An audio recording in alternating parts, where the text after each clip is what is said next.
bien m'en excuser. Et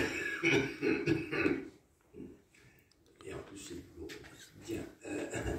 Voilà. Oui, pour moi, c'est toujours un plaisir d'intervenir dans cette vieille maison que j'ai connue depuis 1977, en réalité, et même en tant qu'étudiant bien avant.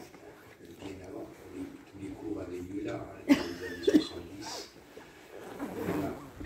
Alors, merci à tous d'être là pour bavarder, pour échanger autour de ce livre, qui est au fond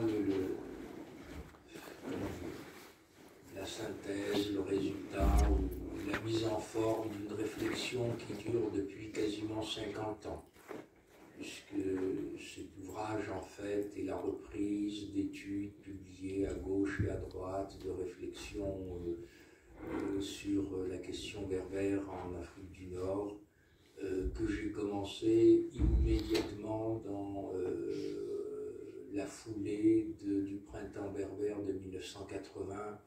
Je crois que le premier article que j'ai publié doit dater de 82 dans les temps modernes, dans le fameux numéro des temps modernes qui avait été consacré à l'Algérie 1982, 20 ans après l'indépendance. Donc vous voyez, c'est une réflexion qui dure depuis pas mal d'années, une bonne quarantaine d'années, peut-être même un petit peu plus en réalité. En tout cas au niveau des publications, une bonne quarantaine d'années. Et évidemment avec des étapes, des échéances. C'est pour ça qu'il y a eu 3 éditions de cet ouvrage, 3 éditions très différentes. La première en 89, la seconde en 98, qui était déjà très différente de celle de 89, et cette dernière, donc, qui date de juin dernier, qui est parue en juin dernier, qui est encore extrêmement différente de la précédente, de celle de 98, dont elle ne reprend en gros qu'une moitié des chapitres. Hein. Il y a une bonne dizaine de chapitres en plus, en fait, qui, je dirais, matérialise au fond cette continuité d'une réflexion, qui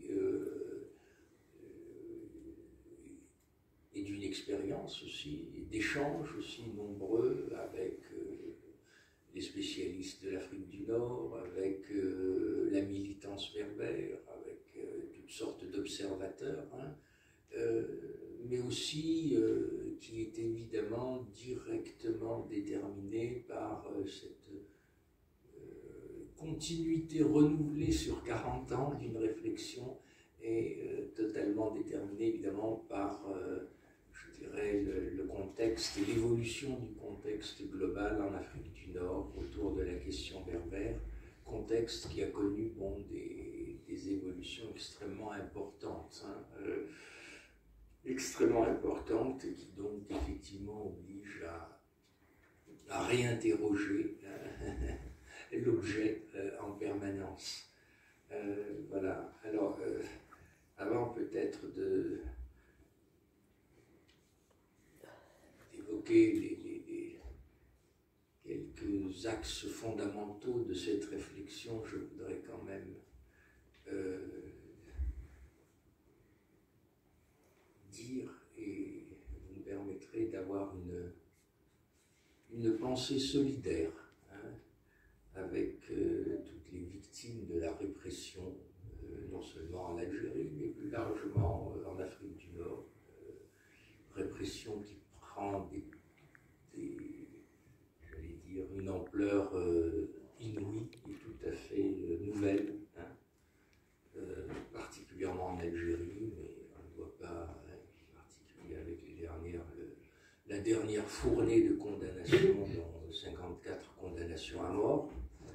Mais il ne faut pas oublier aussi qu'avant, dans les toutes dernières années, on a eu beaucoup d'autres cas de répression, non seulement en Algérie, contre la presse, contre les militants politiques, mais aussi au Maroc, et je pense bien sûr aux lourdes condamnations qui ont touché les militants antifins,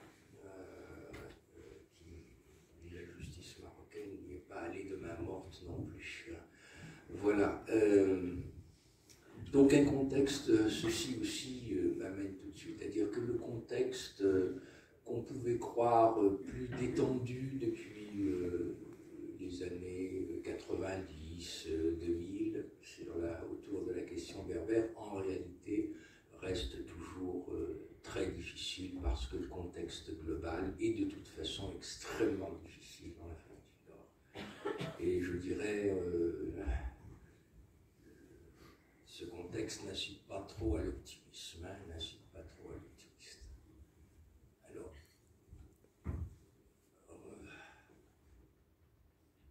Alors les axes principaux de cette réflexion,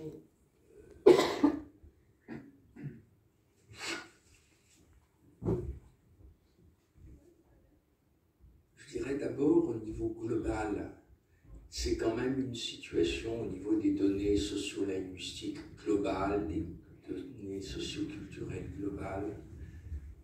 C'est un contexte de très très grande déstabilisation et de très grandes menaces, à mon avis, qui s'est mise en place depuis la fin du 19e au 20e siècle et qui n'a fait que se renforcer. Ça, c'est, je dirais, une donnée globale. Alors, le paramètre, la détermination première, si vous voulez, de cette déstabilisation, de cette menace lourde qui pèse sur la berbérophonie, les identités berbères, la culture berbère ou les cultures berbères, elle a d'abord été induite évidemment par la colonisation. Ça, on ne peut pas y échapper, c'est fondamental. C'est la colonisation qui a remis en cause les équilibres anciens, l'autarcie relative, et je dirais qui a remis en cause tous les paramètres qui avaient permis depuis des siècles, vaille que vaille, à la langue, à la culture, aux identités berbères de se maintenir et de se transmettre. Tous ces paramètres traditionnels ont été bousculés, alors à des degrés divers et avec une chronologie très variable selon les régions, vous le savez bien, très précocement en Algérie, du fait de la chronologie de la colonisation, et particulièrement en Kabylie, beaucoup plus tardivement au Maroc, ou dans le monde touareg, mais globalement, l'impact de l'intrusion coloniale est finalement absolument fondamental parce que c'est la première fois qu'il y a vraiment une remise en cause des fondements sociaux, économiques, politiques, remise en cause radicale des fondements de différentes natures qui permettaient au fond la survie et la transmission et le maintien de la langue et de l'identité berbère.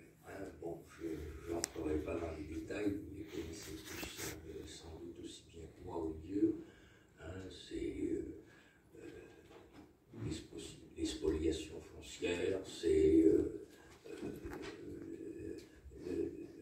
la destruction des équilibres économiques traditionnels, c'est les débuts du salariat, la prolétarisation de masse, etc. C'est l'émigration. Alors la Kabylie est je dirais, un cas emblématique.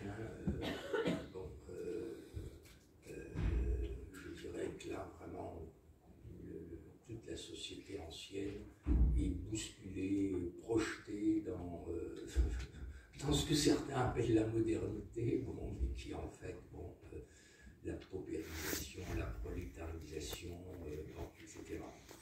Et ce que, un peu plus tard, Bourdieu et Sayad ont appelé le déracinement. Le déracinement, donc, par rapport aux sociétés rurales traditionnelles, c'est vrai qu'il est lié fondamentalement à la colonisation, avec tous ses effets. Alors évidemment, avec des chronologies très diverses.